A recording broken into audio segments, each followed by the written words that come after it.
আসসালামু আলাইকুম ওয়া রাহমাতুল্লাহি ওয়া বারাকাতুহু। আলহামদুলিল্লাহ ওয়াসসালাতু ওয়াসসালামু আলা রাসূলিল্লাহ ওয়া আলা আলিহি ওয়া সাহবিহি ওয়া মান ওয়ালা, আম্মা বা'দ। এই মুহূর্তে যেখান থেকে আমাদেরকে দেখছেন সকলকে শরিয়া প্রেসক্রিপশনস এর পক্ষ থেকে আন্তরিক প্রীতি, শুভেচ্ছা এবং অভিনন্দন জানাচ্ছি। আমাদের আজকের এই শরিয়া প্রেসক্রিপশনসে আপনাদের গুরুত্বপূর্ণ এবং জীবন ঘনিষ্ঠ প্রশ্নগুলো মন্তব্যের ঘরে লিখে রাখুন ইনশাআল্লাহ। আল্লাহ সুবহানাহু ওয়া তাআলা দ্বীনি জ্ঞান অর্জন করার তৌফিক আমাদেরকে দান করুন। রব্বি ইশরাহ লি সাদরি ওয়া ইয়াসসির লি আমরি ওয়াহলুল উকদাতাম মিন লিসানি ইয়াফকাহু কওলি। রব্বি জিদনি ইলমা, রব্বি ইয়াসসির ওয়া লা তুআসসির ওয়া তাম্মিম বিল খায়র। আল্লাহ সুবহানাহু ওয়া তাআলার কাছে আমরা প্রার্থনা করি আল্লাহ সুবহানাহু ওয়া তাআলা যেন আমাদেরকে তার দ্বীন বোঝার তৌফিক দান করেন, আল্লাহুম্মা আমিন। আজকে এর মধ্যে আমাদের কাছে অনেকগুলো প্রশ্ন চলে এসছে, আমরা সেই প্রশ্নগুলোর উত্তর দিয়ে ইনশাআল্লাহ শুরু করি। প্রথমত আমাদের কাছে প্রশ্ন এসছে, তা হলো আমার বিয়েতে আমার বাবা আমার মামা শ্বশুরকে উকিল দিয়েছে। তারা আমাকে মেয়ের মতো আদর করে, আমি তাদের মা বাবা বলে ডাকি, পর্দাও করার চেষ্টা করি।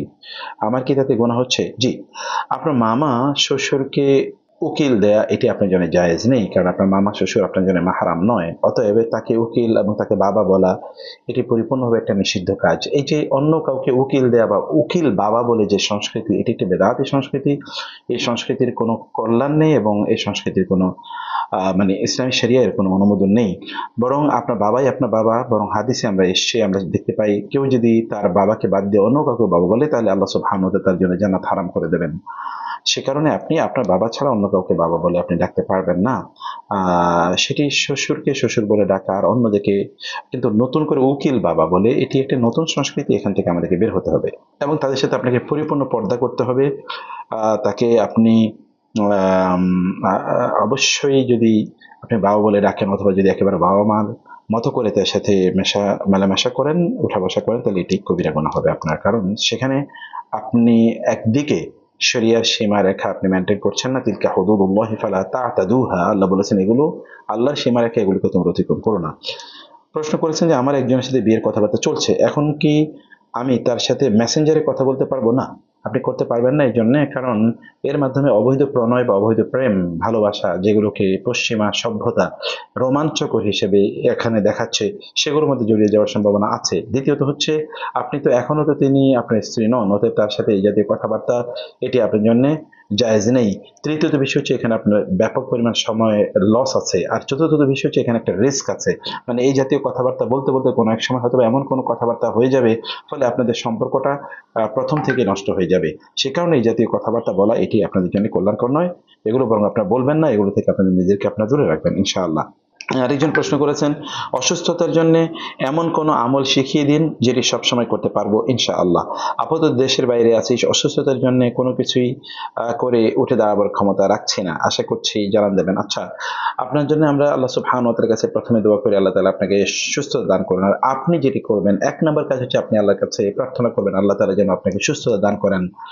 কোরআন এবং সুন্নাহ এরকম অসংখ্য দোয়া আছে, ওয়া ইযা মারিতু ফাহুয়া ইয়াশফিন, এবং আল্লাহর কাছে আপনি দোয়া করবেন, আল্লাহুম্মা ইন্নী আসআলুকাল আফিয়াতা ফিদ দুনিয়া ওয়াল আখিরাহ, আল্লাহুম্মা ইন্নী আসআলুকাল আফওয়া ওয়াল আফিয়াতা ফি দীনি ওয়া দুনিয়া ওয়া আহলি ওয়া মালি। এটি বলে আপনি আল্লাহর কাছে দোয়া করবেন। আল্লাহ সুবহানাহু ওয়া তাআলা এর কাছে আপনার সুস্থতার জন্য দোয়া করবেন। তো তার পাশাপাশি আপনি সাদাকা করবেন, কারণ হাদিসে এসেছে তোমরা সাদাকা করো তাহলে তোমরা সুস্থ থাকবে। সাদাকা করলে তোমাদের অপমৃত্যু অথবা অকল্যাণ থেকে তোমাদের নিজেকে তোমরা মুক্ত রাখতে পারবে। এটি অসংখ্য হাদিসে এরকম সহিহ হাদিসে সকল বর্ণনা আছে।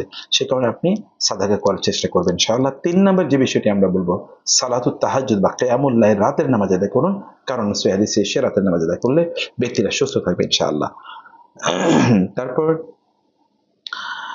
আচ্ছা, বিপ্লব হাসান বলেছেন, আল্লাহর নির্ধারণ ব্যতীত মানুষ কি কোনো মানুষের উপকার কিংবা ক্ষতি করতে পারে? না। আল্লাহ সুবহানাহু ওয়া তাআলা ওয়া কুল্লা শাইইন কাদ্দারনাহু তাকদীরা, এবং আপনি জানেন আল্লাহ সুবহানাহু ওয়া তাআলা সর্বপ্রথম তিনি তৈরি করেছেন কলম, তিনি সৃষ্টি করেছেন কলম এবং কলমকে বলেছেন লেখার জন্য। কলম বলছেন আমি কি লিখবো, মাযা আক্তুব, আমি কি লিখবো? তখন আল্লাহ তাআলা বলেছেন লেখো, প্রত্যেকটা জিনিসের তার তাকদীর লিখে ফেলো, এবং তাকদীর সব লিখে ফেলা হলো। রাসূলুল্লাহ সাল্লাল্লাহু আলাইহি ওয়াসাল্লাম এই কারণে বললেন যে কলম শুকিয়ে গিয়েছে এবং সহিফা এটা ফাইনাল হয়ে গিয়েছে, মানে মানুষের তাকদীর ফাইনাল হয়ে গিয়েছে। কোরআন আল্লাহ সুবহানাহু ওয়া তাআলা বলেছেন তিনি সবকিছু নির্ধারণ করে রেখেছেন। তো তাকদীর অনুসারী হচ্ছে, কিন্তু আপনি যেহেতু আপনার তাকদীর জানেন না, ফলে আপনার কাছে সবকিছু সম্ভাবনাময়। আল্লাহ সুবহানাহু ওয়া তাআলা আপনার জন্য কোনটি তাকদীর হিসেবে নির্ধারণ করেছেন আপনি না জানার কারণে যে কোনো কাজ করার এই সক্ষমতা আল্লাহ তাআলা আপনাকে দিয়ে রেখেছেন। অতএব আপনি যেন নিজের পেশি শক্তির কারণেই অথবা নিজের শক্তির উপর ভিত্তি করে আপনি কাজটি করেছেন এরকম যেন অহংকার আপনার মধ্যে না আসে, সে কারণে আপনি লা হাওলা ওয়ালা কুওয়াতা ইল্লা বিল্লাহ অথবা কোনো কাজ করার জন্য বিসমিল্লাহ বলে আল্লাহর নাম নিয়ে আপনি কাজটি করবেন এবং আল্লাহ তাআলার কাছে আপনি তৌফিক কামনা করবেন। আপনি বারবার তার কাছে ফিরে যাবেন। আমাদেরকে, কারণ আমাদের শক্তিও আসে আল্লাহ সুবহানাহু ওয়া তাআলার পক্ষ থেকে, ইস্তিতাআত কোনো কাজ করার জন্য সামর্থ্য আসে আল্লাহ সুবহানাহু ওয়া তাআলার পক্ষ থেকে। তিনি সামর্থ্য না দিলে তো আপনি কাজটি করতে পারবেন না, সে কারণে আল্লাহ সুবহানাহু ওয়া তাআলাই আমাদেরকে সামর্থ্য প্রদান করেন। এটি বিশ্বাস করে আমাদেরকে আগাতে হবে।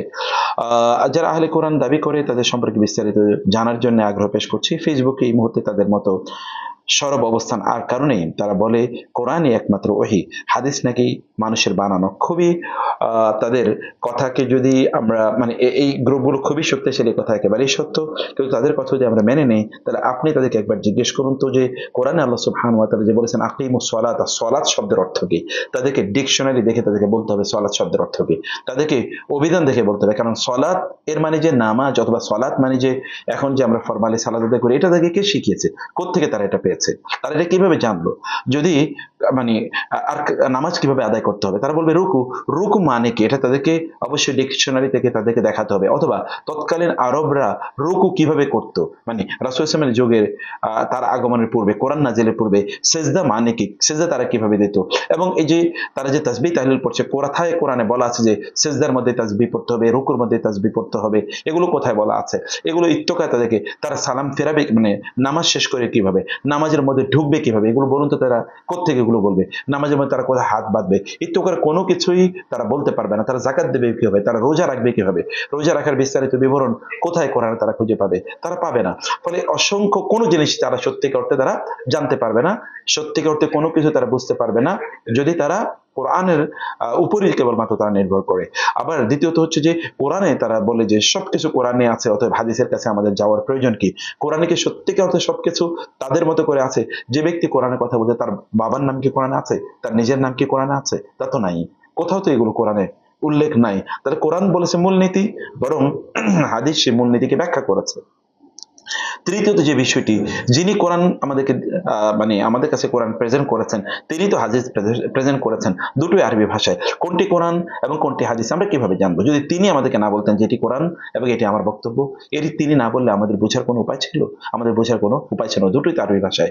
আর চতুর্থ যে বিষয়টি, এই সকল ব্যক্তিরা তারা আসলে কোরআনের অনুবাদ তারা কিভাবে করে? তারা কি আরবি ভাষা জানে? তারা কি আরবি শিখেছে? কোত্থেকে তারা আরবি শিখেছে? তারা কোনো অনুবাদ গ্রন্থ দেখে তারা যে কোরআনের অনুবাদ করে, এই অনুবাদ নিশ্চিত এটা সে কিভাবে বললো? আর ওই অনুবাদ কে করেছে? নিশ্চয়ই এমন কেউ একজন করেছেন যিনি কোরআন এবং হাদিসের জ্ঞান রাখেন, দক্ষতা রাখেন, প্রাজ্ঞতা যাদের মধ্যে রয়েছে, এই সকল ব্যক্তিরা তারা এই কাজটি করেছে। ফলে এরা আসলে একটা ভয়াবহ একটা বিপর্যয়, মানে একটা এমন একটা গ্রুপ যারা পথভ্রষ্ট, যারা বিপর্যয়ের মধ্যে তারা আছে, এবং তারা যদি হাদিসকে অস্বীকার করে তাহলে সে সত্যিকার অর্থে সে কাফের হয়ে যাবে। কারণ কোরআন বহু আয়াতকে সে অস্বীকার করবে। আল্লাহ তাআলা বলেছেন কুল ইন কুনতুম তুহিব্বুনাল্লাহ ফাত্তাবিউনি, তোমরা যদি আমাকে ভালোবাসো তাহলে তোমরা আল্লাহকে ভালোবাসার দাবি করলে তোমরা আমাকে অনুসরণ করো। আল্লাহ তাআলা বলেছেন তার রাসূলকে মা আতাকুমুর রাসূলু ফাখুযুহু, রাসূল জানিয়ে এসেছেন তা তোমরা গ্রহণ করো, যা থেকে তিনি নিষেধ করেন তা তোমরা বর্জন করো। তো রাসূল কি আমাদেরকে কথাগুলো বলেন নাই? রাসূল তিনি কি কোরআন বলেছেন? তিনি তো কোরআন বলেন। কোরআন তো আল্লাহর কথা, তিনি কেবল একটা ন্যারেটর, তিনি কেবল আমাদের কাছে কোরআনের মানে ট্রান্সমিটার। তিনি আল্লাহর পক্ষ থেকে জিবরিলের মাধ্যমে কোরআন পেয়ে আমাদের কাছে কেবল উপস্থাপন করেছেন। তাহলে কোরআনের ব্যাখ্যাটি আমাদেরকে কে দেবে? ব্যাখ্যা এই সকল ব্যক্তিদের ব্যাখ্যা অনেক বেশি উত্তম নাকি রাসূলের ব্যাখ্যা অনেক বেশি উত্তম? এই সকল ব্যক্তিরা কোরআন যা বোঝাচ্ছে সেটাই সবচেয়ে পারফেক্ট মানে বোঝা আন্ডারস্ট্যান্ডিং, নাকি রাসূল যা বোঝে তা পারফেক্ট? এদের জ্ঞান আর রাসূলের জ্ঞান কে, তাহলে রাসূল সাল্লাল্লাহু আলাইহি ওয়াসাল্লাম কে এদের চেয়ে কম বুঝলো কোরআন? যে এরাই কোরআন বুঝলো রাসূল বুঝলেন না, এদের কথাই আমরা গ্রহণ করবো, রাসূলের কথা গ্রহণ করবো না?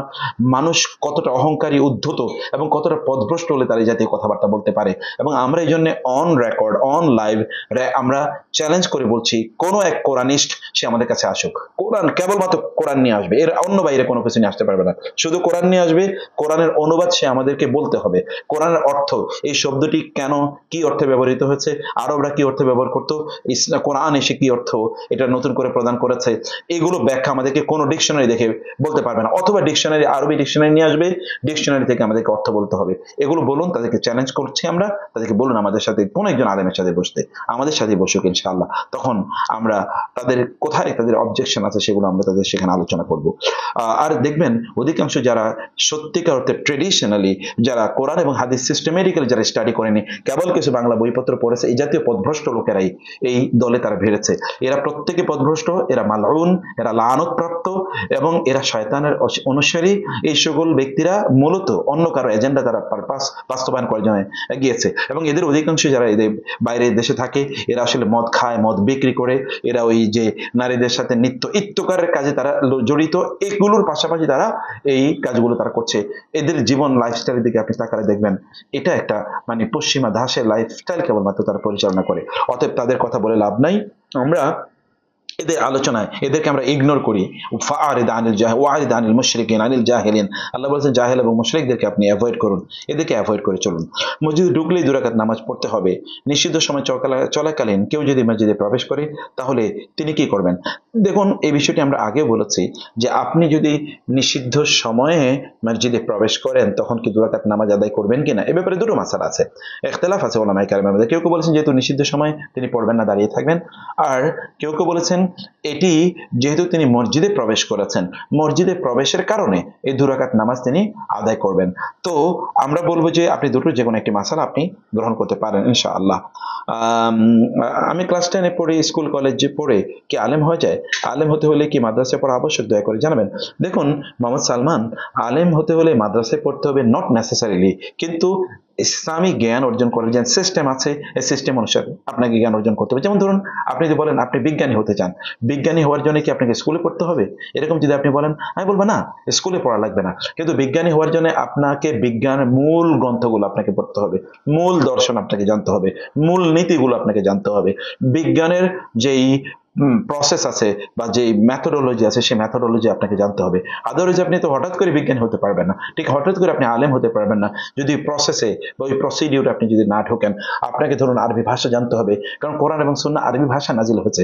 আপনি প্রত্যেকটা শব্দের সাথে মাসালা জড়িত আছে, প্রত্যেকটা শব্দের সাথে এটা আল্লাহ সুবহানাহু ওয়া তাআলার বাণী, তার মধ্যে বিধান মানে তার মধ্যে বিধান নিমজ্জিত রয়েছে, বিধান তার মধ্যে লুকায়িত রয়েছে, সেগুলো আপনাকে বুঝতে হবে। কখনো কখনো যেমন ধরুন আপনি কোরআনে যেখানে আল্লাহ সুবহানাহু ওয়া তাআলা ওযুর আয়াত যেটি আলোচনা করেছেন, ওযুর আয়াতে আল্লাহ সুবহানাহু ওয়া তাআলা আমাদেরকে বলেছেন যে আমরা মানে আমাদের হাত ধুইব, তারপরে আমাদের মুখ আমরা ধুইব, তারপরে তিনি পা এবং মাথার ব্যাপারে তিনি বলেছেন, মানে যেমন মাথার ব্যাপারে তিনি বলেছেন আমাদের পা আমরা মাসে মানে মাথা মাসে করব, কিন্তু তারপরে তিনি পায়ের কথা বলেছেন। কারণ পা কি আমরা মাসে করব নাকি পা আমরা ধৌত করব, এটি আসলে নির্ভর করে হচ্ছে ওইখানে যে শব্দের ব্যবহার আল্লাহ তাআলা করেছেন সে শব্দের উপর। এমনকি যেমন জাকাত আপনি কোথায় মানে ব্যয় করবেন, এখানে কোথাও কোথাও আল্লাহ তাআলা বলেছেন লি, কোথাও বলেছেন ফি, লামজিলি মানে জন্য, ফি মানে মধ্যে, এর মধ্যে কিন্তু মাসালা জড়িত। ফলে প্রত্যেকটি শব্দের সাথে, এমনকি একটি বর্ণ দিয়ে যে শব্দগুলো তৈরি হচ্ছে এই শব্দগুলো পার্টিকেল গুলোর সাথে মাসালা জড়িত।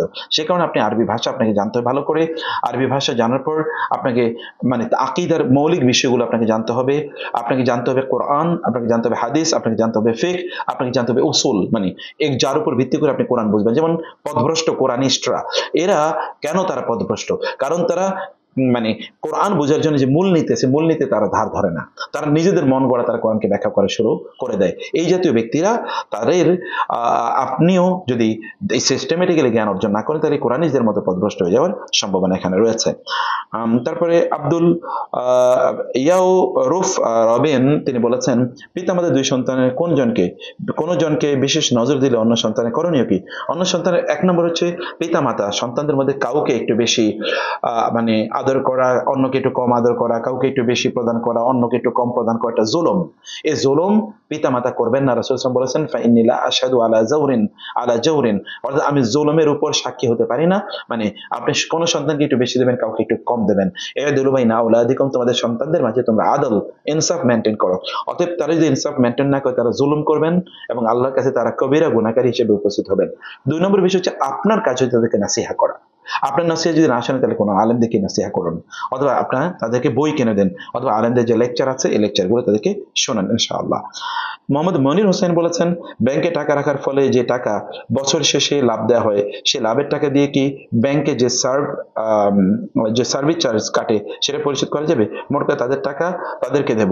দেখুন, আপনি তো তাদের টাকা তাদেরকে দেবেন, টেকনিক্যালি হয়তো আপনি এই টাকাটি খাচ্ছেন না বটে, কিন্তু আপনি কেন একটি সুদী ব্যাংকে কেন আপনি টাকা রাখবেন বলেন? আপনার কাছে কি কোনো ইসলামী ব্যাংকিং নাই? সেখানে আপনি রাখুন। কমপক্ষে আপনি তো ইসলামী ব্যাংক হওয়ার কারণে আপনি সেখানে রাখছেন, এতটুকু তো কমপক্ষে আপনার জন্য নির্ধারিত হলো। এখান থেকে তো কমপক্ষে আপনি বাঁচতে পারলেন, এবং কিয়ামতের দিন আল্লাহ তাআলাকে আপনি বলতে পারবেন যে আপনি এতটুকু জেনে আপনি করেছেন। সে কারণে আমরা বলবো যে আপনি শরিয়া ভিত্তিক যে ব্যাংকগুলো আছে সেই ব্যাংকগুলোর সাথে আপনি ডিলিং করুন ইনশাআল্লাহ। মুজাহিদ বলেছেন, মনের মাঝে শুধু খারাপ চিন্তা আসে, কিভাবে এটি দূর করব? যদি মনের মাঝে সবসময় খারাপ ভাবনা আসে কিন্তু আমি তা ভাবতে চাই না, তাহলে কি গুনাহ হবে? আমার পক্ষে কঠিন হয়ে যাচ্ছে এভাবে বের হয়ে আসাটা। দয়া করে বলবেন, আল্লাহ আপনাকে নেখাত দান করুন। আল্লাহুম্মা আমিন। আল্লাহ আপনাকেও নেখাত দান করুন। মনের মাঝে খারাপ চিন্তা আসে, মূলত এটা শয়তানের কাজ। আল্লাযী ইউওয়াসওয়িসু ফি সুদুরিনা, যিনি যে শয়তান মানুষের অন্তরে ওয়াসওয়াসা প্রদান করে। সেই কারণে আপনি আল্লাহর কাছে শয়তানের ওয়াসওয়াসা থেকে আপনি মুক্তি চাইবেন।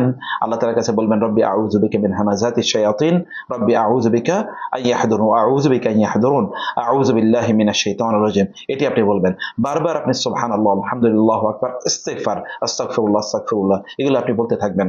অতএব আপনি ইস্তিআযা করবেন, অর্থাৎ আউযু বিল্লাহ বেশি পড়বেন, এবং 2 নম্বর হচ্ছে আপনি তাসবিহ তাহলিলগুলো বেশি করবেন, আপনি কোরআন তেলাওয়াত করবেন সময় মতো, আপনি ওয়াক্ত মতো একেবারে জামাতের সাথে আপনি ইনশাআল্লাহ সালাত আদায় করবেন, এবং ভালো মানুষদের সাথে উঠা বসা করুন। তাহলে আপনার ইনশাআল্লাহ ওয়াসওয়াসা থেকে আপনি মুক্তি পাবেন। আর 2 নম্বর বিষয় হচ্ছে, যেগুলো আপনার মনে আসে কিন্তু আপনি এগুলো ব্যক্ত করেন না, সেগুলোর জন্য আপনি ইনশাআল্লাহ আপনার গুনাহ হবে না। রাকিবুল ইসলাম বলেছেন, ফরজ নামাজের পর সম্মিলিত মুনাজাত বেশি ভাগ মসজিদে করা হয়। আমার প্রশ্ন, সৌদি আরব যেখানে ইসলাম মূল শাখা, ওইখানে কি সম্মিলিত মুনাজাত হয়? দেখুন রাকিব, আপনি নিজেও জানেন একই মাসালা, এটি আমাদের দেশে খুবই এই মাসালাটি নিয়ে ব্যাপক পরিমাণ আলোচনা হয়। আমরা বলবো যে মসজিদে যারা ইমাম বা খতিব যারা আছেন, তারা মূলত সুন্নাহ মোতাবেক যেন তাদের নামাজ তারা শেষ করেন, এবং নামাজের পর যে তাসবিহ তাহলিলগুলো আছে এগুলো যেন তারা মানুষকে পড়ার জন্য সুযোগ করে দেন। এটি মানুষের অধিকার এবং তাদের দায়িত্ব। শাহনাজ আহমেদ স্বর্ণা বলেছেন, গত কাল ভূমিকম্প হয়, আমি কেন এত অস্থির হয়ে যাই সেই ভয়ে? আমার মনে হয় আল্লাহ সুবহানাহু ওয়া তাআলা আমাদেরকে মারবেন না, আল্লাহ আমাদেরকে অনেক ভালোবাসেন। এরকম অস্থির হওয়াটা কি ঠিক? আমি কি করব? খুব মানসিক অশান্তি হয়। দেখুন শাহনাজ, ভূমিকম্প যখন হবে তখন আল্লাহ সুবহানাহু ওয়া তাআলার ভয়ে আতঙ্কিত থাকা এটি গুরুত্বপূর্ণ এবং এটি জরুরি। ভূমিকম্প হচ্ছে কিন্তু আপনার মধ্যে কোনো ভয় নাই, আতঙ্ক নাই, তাহলে বুঝতে হবে যে আপনি আসলে না, মানে এমন হয়ে গেছেন যে মানে যার অনুভূতি হীন, মানে অনুভূতি শূন্য হয়ে গেছে। কিন্তু অনুভূতি শূন্য তো মোমেন্টটা হতে পারে না। মোমেন্টে যখনই কোনো বিপদ দেখে তখন তারা বলে, ক্বালু ইন্না লিল্লাহি ওয়া ইন্না ইলাইহি রাজিউন, উলাইকা আলাইহিম সালাওয়াতু মির রাব্বিহিম ওয়া রাহমা। ধৈর্য ধারণ করা এবং আল্লাহ সুবহানাহু ওয়া তাআলার কাছে ফিরে যাওয়া। তাহলে আমরা আপনাকে বলবো যে আপনি ধৈর্য ধরবেন। আপনি ধরুন এর মধ্যে আপনার আতঙ্ক বা আপনার মধ্যে একটা ভয় তৈরি হবে, এটা তো ভয় তৈরি হওয়া উচিত। ভয় তৈরি, যালিকা ইউখাউফিহুল্লাহু, মানে মানে আল্লাহ সুবহানাহু ওয়া তাআলা তিনি আপনাদেরকে, ওয়া ইউহাযযিরুল্লাহ ওয়া ইউহাযযিরুকুমুল্লাহু নাফসাহু, আল্লাহ তার ব্যাপারে আমাদেরকে ভয় দেখান। এই ভয় দেখানো আল্লাহ সুবহানাহু ওয়া তাআলা বিভিন্ন ধরনের প্রাকৃতিক দুর্যোগ এর মাধ্যমে আল্লাহ সুবহানাহু ওয়া তাআলা করে থাকেন। তো সেই সময় ভয় পেয়ে আল্লাহর কাছে ফিরে যাও, এটি আমাদের কাজ। এই ভয় থাকা ভালো। আল ঈমানু বাইনাল খাউফি ওয়ার রাজা, মানে ইয়ারজুনা রাহমাতাহু ওয়া ইয়াখাফুনা আযাবাহু। আল্লাহ তাআলার প্রিয় বান্দারা আল্লাহর রহমতের প্রত্যাশা করে এবং আল্লাহ সুবহানাহু ওয়া তাআলার শাস্তিকে তারা ভয় করে। এটি তো ঈমানদারদের কাজ, এটি খুবই ভালো। কিন্তু অস্থিরতা, এটি কোন অবস্থায় ঈমানদারের কাজ নয়। মুমিন কখনো অস্থির হয় না, মুমিন বরং আল্লাহর উপর ধৈর্য ধারণ করে।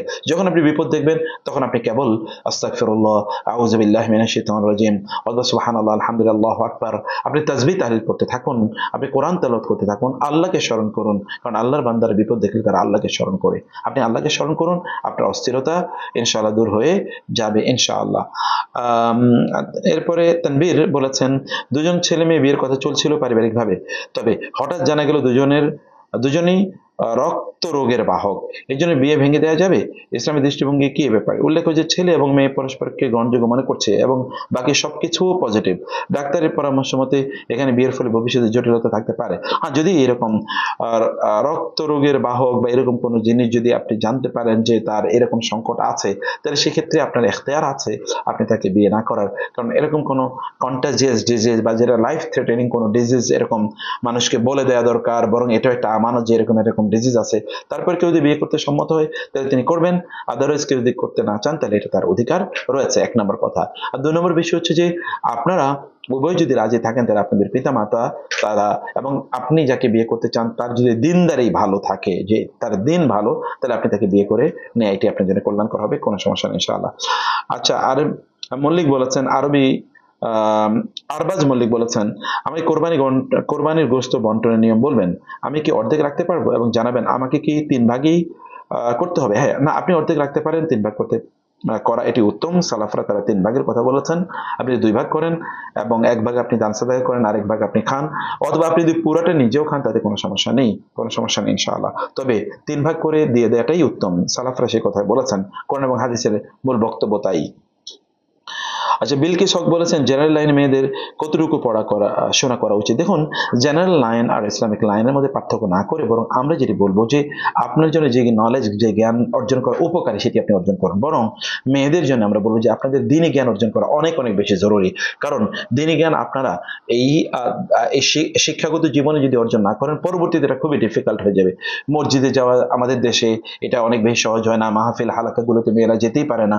ফলে দ্বীনি জ্ঞান তারা যদি এই বয়সে অর্জন না করে, পরবর্তীতে তাদেরকে সাংসারিক জীবনে ঢুকে এগুলো তাদের জন্য খুবই কঠিন হয়ে যায়। আপনি দ্বীনি জ্ঞান অর্জন করুন। আর আমাদের আদর্শ মা দরকার, আমাদের চাকরিজীবী মা দরকার নেই, আমাদের ওয়ার্কিং মাদারের প্রয়োজন নেই, আমাদের মা হচ্ছে একজন কেয়ারিং মা দরকার, যে আমাদের সন্তানরা তারা সত্যিকার অর্থে মানুষ হবে। পুরুষদের কাজ বাইরে, তারা বাইরে কাজ করবেই, আল্লাহ তাআলা তাদেরকে সেই ফিজিক্যাল শক্তি দিয়ে তৈরি করেছেন, কিন্তু নারীরা আল্লাহ তাআলা তাদেরকে হার্ট দিয়ে, বিগ হার্ট দিয়ে তৈরি করেছেন, যে হার্টের মাধ্যমে তারা তাদের সন্তানদেরকে লালন পালন করবে, পরিবারগুলোকে তারা শান্তিময় করে তুলবে। সেই কারণে আমরা বলবো যে আপনারা দ্বীনি লাইনে বেশি বেশি পড়াশোনা করুন, কোরআন এবং সুন্নাহর এক্সপার্ট বরং আপনারা হয়ে যান। তাতে আপনারা কল্যাণে থাকবেন, দুনিয়া এবং আখিরাতে কল্যাণে থাকবেন। আপনাদের আয় ইনকাম করার দায়িত্ব তো আপনাদের নাই, কেন সেই বোঝা আপনাদের মাথায় তুলে নেবেন? সেই বোঝা তো আপনাকে আল্লাহ তাআলা দেননি। আপনার অর্থনৈতিক আপনার সমৃদ্ধি দরকার। আপনার অর্থনৈতিক সমৃদ্ধি আপনার পিতার বাড়ি থেকে আপনি সম্পত্তি পাবেন, আপনার স্বামীর কাছ থেকে আপনি পাবেন, এরকম তো, এবং আপনার সন্তানরা আপনাকে প্রদান করবে। আপনার তো অন্যরা আপনাকে দেবে, কারণ আপনি আপনার মর্যাদা আকাশচুম্বী আল্লাহ সুবহানাহু ওয়া তাআলা করে দিয়েছেন। সে কারণে আপনারা এই দিকে বেশি বেশি মনোযোগ দেন। মিথিলা আক্তার মানে খসরু বলেছেন, একজন মেয়ে হয়ে মাহরাম ছাড়া স্কলারশিপ নিয়ে বাইরে পড়তে যাওয়া ব্যাপারটা কি ভালো হবে? আর ইসলামিক ইউনিভার্সিটি আলফিক লিগ্যাল স্টাডিজ সাবজেক্ট সম্পর্কে একটু মতামত চাই। জি খসরু, এটা ইসলামিক স্টাডিজ মানে ইসলামিক ইউনিভার্সিটি, যেটি আপনি আলফিক and legal studies is a very beautiful subject, আপনি এখানে পড়তে পারেন ইনশাআল্লাহ। তবে একজন নারী তিনি মাহরাম ছাড়া তিনি স্কলারশিপ নিয়ে পড়তে যাওয়াটি তার জন্য জায়েজ নেই। এই জন্য জায়েজ নেই কারণ তিনি সেখানে গিয়ে থাকবেন কার কাছে? আসলে তার তো মাহরাম ছাড়া তার জন্য থাকা জায়েজ নেই। এখন কেউ কেউ বলতে পারে ওখানে তার যদি থাকার যে সিকিউরড হয়, তাকে নিয়ে গেছেন তার কোনো মাহরাম এবং তাকে সেখানে সিকিউরড একটা প্লেসে রেখে এসেছেন, সেখানে মেয়েদের মধ্যেই তিনি থাকবেন, আবার তাকে নিয়ে আসবেন তার কোনো মাহরাম, এরকম যদি হয় তাহলে জায়েজ আছে কিনা? ওলামায়ে কেরামের মধ্যে কেউ কেউ তারা বলেন ওই হাদিসের উপর ভিত্তি করে, যেখানে রাসূল বলেছেন এমন একটা সময় আসবে যখন সানা থেকে হাজার মাউতে লোকেরা আসবে, মেয়েরা আসবে, কেউ তাদেরকে ফিরে তাকাবে না। এর উপর ভিত্তি করে পিস এন্ড সিকিউরিটি যদি থাকে, নিরাপত্তা যদি থাকে, তাহলে সেখানে যাওয়া যাবে। যেমন এখন সৌদি আরবে হজ করতে বা উমরা করতে নারীরা যদি তারা মাহরাম ছাড়াও যায় অন্য কারোর সাথে, অন্য নারীদের সাথে, তাহলে তারা মনে করছেন যে এরা আসতে পারবে। এই হাদিসের উপর ভিত্তি করে কেউ কই মাসালা প্রদান করেন। সেই ক্ষেত্রে আমরা বলবো যে আপনাকে নিশ্চিত করা দরকার যে আপনি যেখানে যাচ্ছেন সেখানে আপনি একটা পজিটিভ এনভায়রনমেন্ট আছে, শরঈ এনভায়রনমেন্ট আছে, সেখানে আপনাকে কোনো কারণে নারীকে তার বাইরে যেতে হবে না, পুরুষদের সাথে মেলামেশা করতে হবে না, এরকম নিশ্চিত। এবং তিনি যখন যাচ্ছেন, তিনি যখন আসছেন, তখন কোনো তার মাহরাম, পুরুষ মাহরাম তাকে নিয়ে আসছেন, এটা তাকে নিশ্চিত করতে হবে। আর সবচেয়ে সর্বোত্তম এবং শরিয়া সম্মত, অধিকতর শরিয়া সম্মত যে পদ্ধতি, সে পদ্ধতি হলো তারা মাহরাম নিয়ে সেখানে যাবেন, অথবা তারা বিয়ে করে তারপরে স্বামীদেরকে নিয়ে তারা সেখানে যাবেন ইনশাআল্লাহ। তারপরে তানিম বলেছেন, বাজি খেলাধুলা বা হারাম কাজের মাধ্যমে উপার্জিত টাকা যা এখন আর অবশিষ্ট নেই, এই হারাম উপার্জন এবং খাওয়া থেকে তওবা করব কিভাবে? আপনি এক নম্বর হচ্ছে এই কাজ আর কখনো করবেন না, আর দ্বিতীয়ত হচ্ছে আপনার সামর্থ্য অনুসারে দান সাদাকা করে যাবেন ইনশাআল্লাহ। ইমরান হোসেন ইমন বলেছেন কিভাবে কিভাবে মাকে এবং পরিবারকে দিনের পথে আনতে পারি? বাবা মা প্রায়ই ঝগড়াঝাটি করে, তাদের বোঝালেও হয় না। আমার ভয় হয়, কারণ স্বামীর আনুগত্য করা স্ত্রীদের দায়িত্ব, কিন্তু আমার মায়ের মধ্যে এগুলো দেখি না। আমিও বুঝতে পারছি না ছেলে হয়ে কি করব। আচ্ছা, আমরা বলবো যে আপনার মা বাবাকে আপনি অনেক বেশি নাসিহা করুন, এবং আপনারা আপনার পিতামাতা যাদের কথা শোনেন এরকম কাউকে আপনি বাসায় ডেকে নিয়ে আসুন এবং তার মাধ্যমে নাসিহা করুন, অথবা কোনো একজন আলেমকে বাসায় নিয়ে আসুন এবং তার মাধ্যমে নাসিহা করুন। চতুর্থ বিষয়, তাদেরকে অনেক বেশি বই, ধরেন পিতামাতা বা স্বামী স্ত্রীর মধ্যকার রিলেশন কেমন হবে, এই জাতীয় বই বাজারে পাওয়া যায়, এগুলো নিয়ে তাদেরকে গিফট প্রদান করুন, তাই না? এবং আপনার পিতামাতাকে আপনি তাদের জন্য দোয়া করুন আল্লাহ সুবহানাহু ওয়া তাআলার কাছে, কারণ সন্তানদের দোয়া কিন্তু পিতামাতার জন্য কবুল হয়ে যায়। দোয়া করুন আল্লাহ তাআলা যেন তাদেরকে সত্যিকার অর্থে ভালো মানুষ হিসেবে জীবনযাপন করার তৌফিক দান করেন। আল্লাহুম্মা আমিন। ফারজান আক্তার বলেছেন, আমাদের পরিবারের একজন সদস্য দীর্ঘদিন ধরে অসুস্থ, ডাক্তার বিশেষ কোনো রোগ খুঁজে পাচ্ছে না। এমত অবস্থায় একজন শাইখ বলেছে ওনার পরিচিত রাকিকে অসুস্থ ব্যক্তির নাম আর বাবার নাম বললে সে বলে দিতে পারবে জিনের সমস্যা কিনা। তার কাছে নাম্বার আর বাবার নাম দেয়া হলে জানায় সে অসুস্থতা কেন, সেটা বলা না গেলেও অসুস্থ ব্যক্তির সাথে দীর্ঘদিন ধরে একটা জিন আছে, যার জন্য রোকিয়া করলে জিন চলে যাবে ইনশাআল্লাহ। শেখ, আমার প্রশ্ন হলো, ব্যক্তিকে না দেখে কিভাবে বলে দেওয়া যায় যে জিনের সমস্যা আছে? আর ওরা কি নিজেও কি জিন, নাকি এর মাধ্যমে জিনের মাধ্যমে তিনি এটা চিকিৎসা করেন, তা তো আমরা জানি না। এই রোকিয়া পদ্ধতি কি শরিয়া সম্মত? তো শাইখ বলেছে জিন থেকে রোকিয়া সংক্রান্ত সাহায্য নেওয়া শরিয়া সম্মত। জাযাকাল্লাহ খায়র। দেখুন ফারজানা, প্রথমত কথা হচ্ছে যে যিনি কোনো একজন রোগীকে দেখলেন না, তাকে না দেখেই তিনি বললেন যে তাকে জিন আক্রান্ত করেছে, আবার তিনি এটা জেনেছেন অন্য কোনো জিনের সাহায্যের নিয়ে, এই পদ্ধতিটা মোটেই শরিয়া সম্মত নয়। এগুলো কোরআন এবং সুন্নাহয় কোথাও এই জাতীয় পদ্ধতি নিয়ে কোনো আলোচনা করা হয়নি। কেউ কেউ বলতে পারেন যে সুলাইমান আলাইহিস সালাম তিনি জিনকে ব্যবহার করেছেন তার কাজে। সুলাইমান আলাইহিস সালাম ব্যবহার করেছেন, এটা সুলাইমান আলাইহিস সালামের শরিয়াতে পারমিসিবল ছিল, এবং তার জন্য আল্লাহ বলে কি স্পেশালি পারমিসিবল করে দিয়েছেন। অন্য কারোর জন্য কি এটি করেছেন? রাসূলুল্লাহ সাল্লাল্লাহু আলাইহি ওয়াসাল্লামের জন্য কি আল্লাহ তাআলা এই কাজটি করেছেন? তিনি কি এটি ব্যবহার করেছেন? তা তো করেন নাই। তাইলে এই জাতীয় বা সাহাবায়ে কেরামরা কি করেছেন, সালাফরা কি কেউ করেছেন? করেননি। ফলে জিনকে দিয়ে, জিনের উপর ভিত্তি করে আপনি অন্য কেউ তাকে জিনে ধরেছে যে বক্তব্যগুলো একেবারেই ঠিক নয়, বরং তাকে রোকিয়া করে জায়েজ। হ্যাঁ, জিন তো ধরতে পারে, কথা একেবারেই সত্য, কারণ আমরা কোরআন এবং হাদিসের অসংখ্য ঘটনা জানি যেখানে জিনের এই প্রভাবের কথা আল্লাহ তাআলা জানিয়েছেন, রাসূল সাল্লাল্লাহু আলাইহি ওয়াসাল্লাম জানিয়েছেন, এবং রাসূল সাল্লাল্লাহু আলাইহি ওয়াসাল্লাম রোকিয়ার মাধ্যমে চিকিৎসা করেছেন। ফলে আপনি একজন দিনদার, যার এক নম্বর হচ্ছে এমন রাকির কাছে যান যার আকীদা ঠিক আছে, যার আমল ঠিক আছে, যার দ্বীনি জ্ঞান আছে, এবং যিনি এটাকে মানে কেবলমাত্র ব্যবসায়িক পারপাসে এটাকে তিনি ব্যবহার করেননি, যদিও রোকিয়া করে আপনার হাদিয়া নেওয়া যায়, যাতে কোনো সমস্যা নেই। ফলে আপনি কাজগুলো করুন, এগুলো নিশ্চিত হওয়ার পর কোন একজন রাকির কাছে যান। তবে যিনি জিন দিয়ে আপনাকে চিকিৎসা করবেন, জিনের আসর বসিয়ে করবেন না, এগুলো শরিয়া সম্মত নয়। যিনি বলেছেন যে এটা শরিয়া অনুমোদিত, তাকে অবশ্যই দলিল দিয়ে এটাকে দেখাতে হবে। অনেক আগে আমাদের সমাজে মুসলিম মেয়েদের প্রেমের ফাঁদে ফেলে তাদের পাচার করা হচ্ছে নানাভাবে প্রতারণা করে। এটি একটি গণমাধ্যম ভিডিও প্রকাশ করেছে, কিছুক্ষণ পর ওই ভিডিওটি আবার সরিয়ে ফেলা হয়েছে। এখন আরো নানা ঘটনা থেকে বোঝা যায় দাদা বাবুদের আমাদের উপর আধিপত্য বিস্তার করার উদ্দেশ্যে তারা এই কাজগুলো করছেন। প্রতিনিয়ত ভাগোয়া লাভ ট্র্যাপ, এর মাধ্যমে মেয়েরা তাদের ইজ্জত আবরু হারাচ্ছে। এটি নিয়ে আমাদের পদক্ষেপ কি হওয়া উচিত, আর আপনি মুসলিম মেয়েদের এই বিষয়ে কি সতর্কতা অবলম্বন করতে বলবেন? রিফাত অসম্ভব গুরুত্বপূর্ণ একটি প্রশ্ন করেছেন। আমাদের মেয়েদেরকে ভাগোয়া লাভ ট্র্যাপ ইত্যাদির মাধ্যমে তাদের সর্বনাশ করে দিচ্ছে একদল লোক, এবং এটাকে তারা এজেন্ডা হিসেবে নিয়েছে। মুসলিম মেয়েদের তারা সর্বনাশ করে দেবে, কারণ মুসলিম মেয়েরা দুর্গ।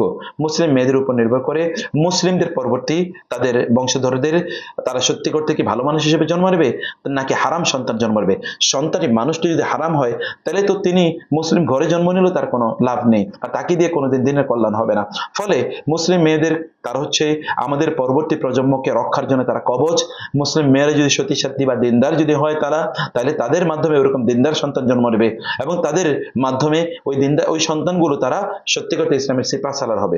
এই কারণে মুসলিম মেয়েদের মাধ্যমে আমাদের পরবর্তী প্রজন্মগুলোকে ধ্বংস করে দেওয়ার জন্য একটা বড় ধরনের এবং ভয়াবহ নীল নকশা গ্রহণ করেছে একদল কুচক্রী মহল। সেই ট্র্যাপে পড়ে গেছে আমাদের মেয়েরা। এবং এই জায়গায় আমি নারীদেরকে বা মেয়েদের যতটুকু না দোষ দেবো, তার চেয়ে অনেক বেশি দোষ দেবো হচ্ছে অভিভাবকদের। অভিভাবকরা তাদের মেয়েদেরকে উচ্চ শিক্ষা অর্জনের নামে তারা কোথায় রেখে দিয়েছে তারা কি জানে? তিনি হতে পারে বহু কষ্ট করছেন, দিনরাত তিনি কষ্ট করছেন তার সন্তানদেরকে, কন্যা সন্তানদেরকে বড় করার জন্য, মানুষ করার জন্য, উচ্চ শিক্ষিত করার জন্য, এবং তাদেরকে বিভিন্ন কলেজ ইউনিভার্সিটিতে তাদেরকে হোস্টেলে থাকতে দিয়েছেন। শহরে তারা তথাকথিত নারীদের হোস্টেলে তারা থাকে, কিন্তু সেখানে তারা করে কি? এটা কি পিতামাতা কখনো খবর নিয়েছেন? পিতামাতাকে এইভাবে তাদের সন্তানদেরকে রেখে দিতে পারে? মানে এইভাবে তারা যাওয়া আসা করবে? মাহরাম ছাড়া যেখানে সফর করা যায় না, সেখানে তাদের সন্তানরা এখানে মাহরাম ছাড়া কিভাবে থাকে? একজন পিতা এবং মাতার দায়িত্ব, পিতাদের তো প্রথম দায়িত্ব হচ্ছে তাদের কন্যা বা তাদের ঘরে যে সকল নারী সদস্যরা আছেন তাদের ইজ্জত আবরু রক্ষা করা। তারা কি সেটা রক্ষা করেছেন? এটা তারা রক্ষা করেন, তাদের এক নম্বর দায়িত্ব।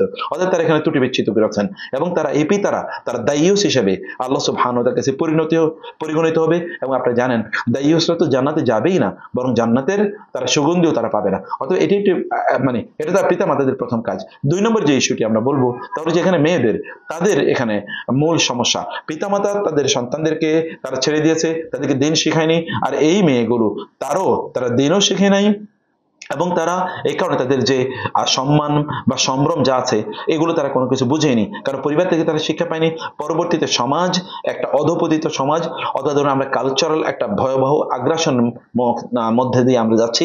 এই আগ্রাসনের মাধ্যমে এদেরকে তথাকথিত লাভ ইত্যাদিকে একেবারে মানে হলি, পবিত্র, রোমান্স ইত্যাদিকে খুবই এনজয়েবল, এন্টারটেইনিং হিসেবে দেখানো হচ্ছে। ফলে এগুলোর মধ্যে তারা পড়ে গেছে, এর জন্য তারা হন্য হয়ে ঘুরছে। এগুলোকে শিক্ষকদের এবং শিক্ষিকা যারা আছেন, মানে যারা শিক্ষক শিক্ষিকা হিসেবে তাদেরকে পাঠদান করছেন, তাদের একটা বড় ভূমিকা এখানে আছে। কারণ তারা তাদেরকে নৈতিকতা শেখান না, মূল্যবোধ শেখান না। আপনি বলুন তো, আপনি অনেক জ্ঞানী হয়েছেন কিন্তু মূল্যবোধ নাই, নৈতিকতা নাই, আপনার মিথ্যাবাদী, আপনি ধোঁকাবাজ, তাহলে এই শিক্ষা আপনাকে কিভাবে রক্ষা করবে? এই শিক্ষা কি আপনাকে মানুষ বানালো? এটা তো কুশিক্ষা, বরং এটা শিক্ষা নয়, এটা কুশিক্ষার মধ্যে আমরা পড়ে গিয়েছি। সে কারণে আমরা বলবো পিতা মাতাদেরকে আপনারা সতর্ক হন, আপনাদের মেয়েরা কি করে তাদের ব্যাপারে খবর নেন। ওদের পড়াশোনা, আপনাকে এমন পড়াশোনা করানোর প্রয়োজন নেই যাতে সে অমুসলিম হয়ে যাচ্ছে, তার আইডেন্টিটি ভুলে যাচ্ছে, অথবা সে তখন অশ্লীলতায় মানে এবং জেনা ব্যভিচারে জড়িয়ে পড়ছে। জেনা ব্যভিচারে জড়িয়ে পড়লে আপনার মাফ পাওয়ার, উদ্ধার পাওয়ার কোনো উপায় নাই, কারণ আপনি তাকে সরল পথ না দেখিয়েছেন, না আপনি তাকে রক্ষা করার জন্য কোনো ধরনের পরিকল্পনা গ্রহণ করেছেন। এটি আমাদের কাজ।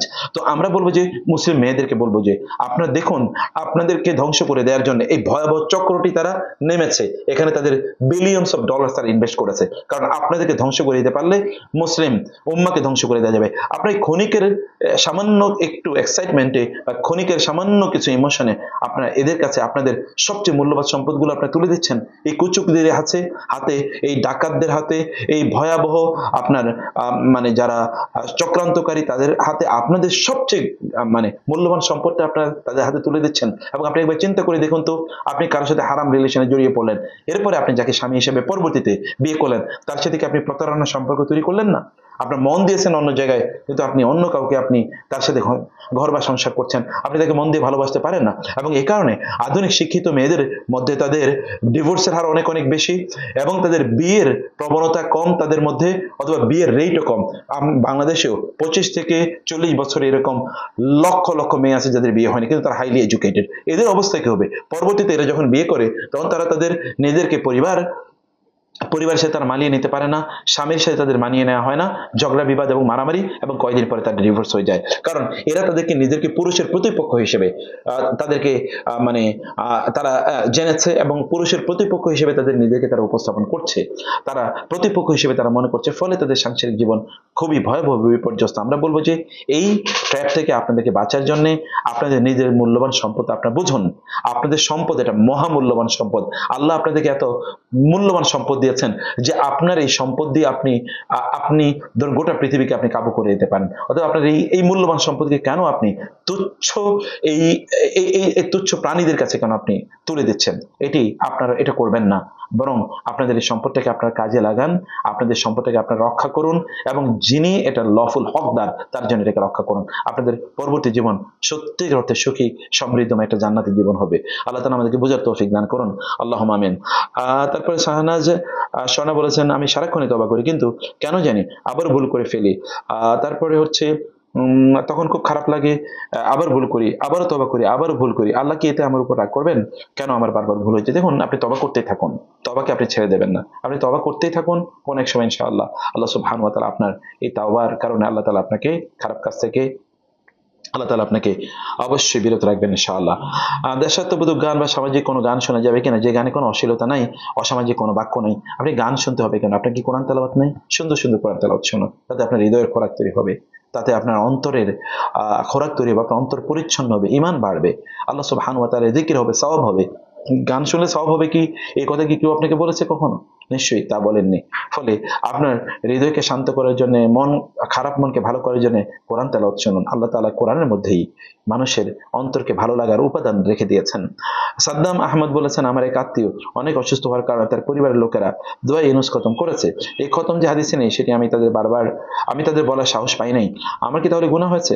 হ্যাঁ, আপনাকে তো অবশ্যই মন্দকে প্রতিরোধ করা দরকার ছিল, যেহেতু এটি শরিয়া সম্মত কাজ নয়, বরং গোটা কোরআনই শেফা, কিন্তু তারা যে পদ্ধতিতে করেছে পদ্ধতিটা ঠিক নয়। কেউ যদি দোয়া ইউনুস পড়ে তাকে ঝাড়ফুঁক করতো, তাইলে তাতে কোনো সমস্যা ছিল না, কিন্তু তারা সম্মিলিতভাবে পড়েছে এবং এটাকে তারা দোয়ার আসর হিসেবে নিয়েছে, এই কাজটি শরিয়া সম্মত হয়নি, ফলে তারা এই কাজটি অন্যায় করেছে। আর আমরা যে এই বিষয়টি এই জায়গায় বলতে চাই, তাহলে যে আপনি তাদেরকে বলবেন, যদি বলার সাহস কেন আপনি পাবেন না, আপনি বলুন, যাকে বলতে পারেন তার, অথবা যিনি বললে তারা কথা শুনবে এমন কাউকে আপনি বলুন, এবং তাদের মাধ্যমে আপনি ইনশাআল্লাহ তাদের মাধ্যমে আপনি তাদেরকে মানে বোঝানোর চেষ্টা করুন ইনশাআল্লাহ। আল্লাহ তাআলা আমাদেরকে বোঝার তৌফিক দান করুন, আল্লাহুম্মা আমিন। তো জাযাকুমুল্লাহ খায়র। আমরা এরপরে বাকি অসংখ্য প্রশ্ন আছে, সেই প্রশ্নগুলো এবার আমরা আপনাদের উত্তর দিয়ে রাখি ইনশাআল্লাহ।